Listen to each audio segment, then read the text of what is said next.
ketika Allah menciptakan manusia, itu melekat semua nilai kemuliaan pada dirinya, yang itu mesti dipertahankan sampai kembali kepada Allah Subhanahu wa taala.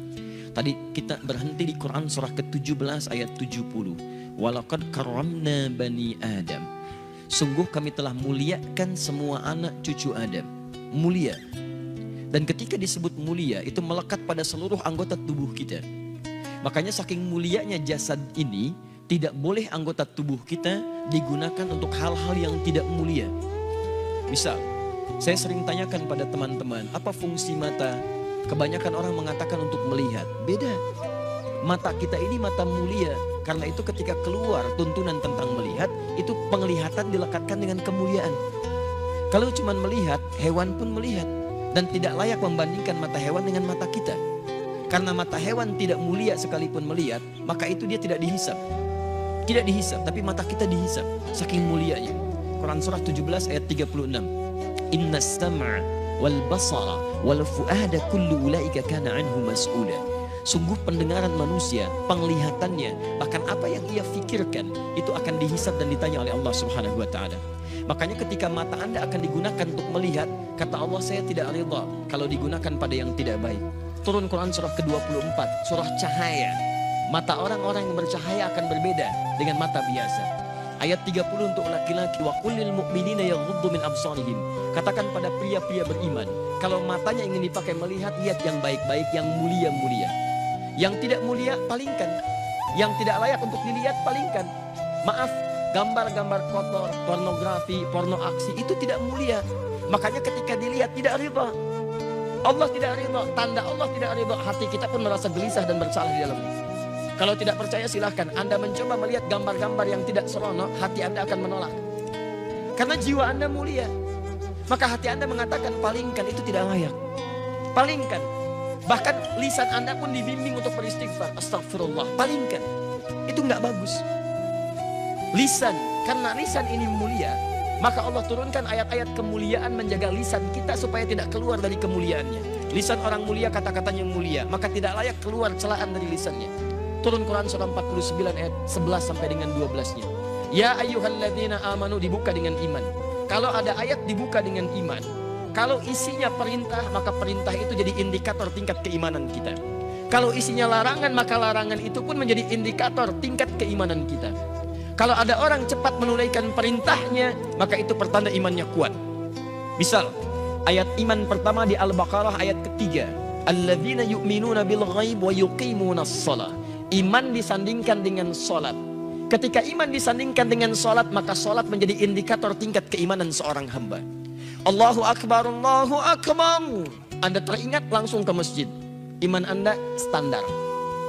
Standar. Orang yang baru ingat Allah ketika dipanggil, itu standar. Bukankah Anda masuk kampus jam 7, datang jam 7, standar kan? Pas. Kalau Anda datang jam 6, waktu jam 7, Anda hebat namanya, lebih awal.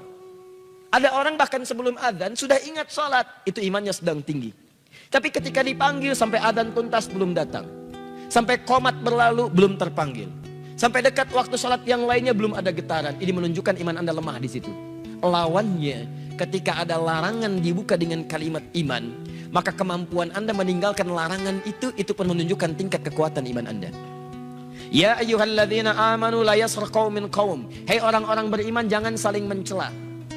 Ketika Anda mengaku beriman dan lisan Anda digunakan untuk mencela orang lain, maka ini menunjukkan ada yang kurang dalam iman Anda, lemah iman Anda. Anda terlihat rajin sholat, di situ menunjukkan iman Anda bagus. Tapi saat bersamaan Anda mencela orang lain, ini menunjukkan ada penurunan dalam iman Anda. Karena ibadah ritual akan nampak dalam nilai-nilai sosial dalam bentuk akhlak. Makanya Nabi memperingatkan, orang yang melakukan ibadah ritual tapi kemudian melakukan dosa sosial, maka ibadah ritual pahalanya dipindahkan kepada hamba yang didosai itu. Anda keluar dari masjid kemudian melecehkan orang lain dengan kata-kata Anda. Lihat tuh orang itu, belum mau ke masjid. Iya, mungkin belum dapat hidayah ya. Iya, bukan ahli surga. Itu sholat Anda, pahalanya pindah kepada orang tadi. Tu'khadhu hadza min hasanati di hadis Muslim, wa tu'khadhu min hadza min hasanati. Diambil pahala ini dipindahkan kepada orang yang dicela. Anda katakan, alhamdulillah Ustaz, saya tidak seperti yang dibicarakan itu. Insya Allah tidak seperti orang-orang itu tuh Ustaz. Membicarakan orang lain aja pekerjaannya sama. Sama. Makanya ketika Allah turunkan larangan mencela, itu untuk menjaga kemuliaan kita. Supaya kita tidak dihinakan oleh orang lain. Karena orang-orang yang hatinya hina yang akan mengeluarkan kata-kata terhina. Nah, kita itu diciptakan mulia. Jadi ketika lisan Anda mencela, Anda sedang menurunkan kemuliaan Anda di mata Allah Subhanahu wa taala. Catat itu baik-baik. Nah, sekarang persoalannya, ketika Allah muliakan Anda, justru Anda menyandingkan kemuliaan itu dengan hewan yang jauh statusnya. Maka ini merendahkan kemudian ketetapan Allah Subhanahu wa taala, itu yang sangat berbahaya. Itu yang paling bahaya. Yang layak kemudian diturunkan statusnya bahkan lebih daripada hewan, itu hanya orang-orang yang tidak mau mendekat kepada Allah Subhanahu wa taala. Sampai turun Quran surah ke-7 Al-A'raf ayat 179. Walaqad dhara'na li jahannam katsiran minal jinni wal ins lahum qulubun la yafqahuna biha wa lahum a'yunun la yubsiruna biha wa lahum adhanun la yasma'una biha ulaika kal an'am bal hum adall. Allah hanya membuat perumpamaan menyandingkan manusia sama dengan hewan, bahkan di bawah hewan ketika semua fungsi tubuhnya tidak mau menerima hidayah Allah Subhanahu wa taala. Diajak untuk mendapatkan kebaikan, akalnya sulit menerima. Dengar azan, tutup kuping. Melihat orang sholat, alergi. Kalau semua itu dibawa sampai menghadap Allah, maka kata Allah status orang itu kalau tidak mau berubah lebih rendah dibandingkan dengan hewan. Lebih rendah. Lebih rendah.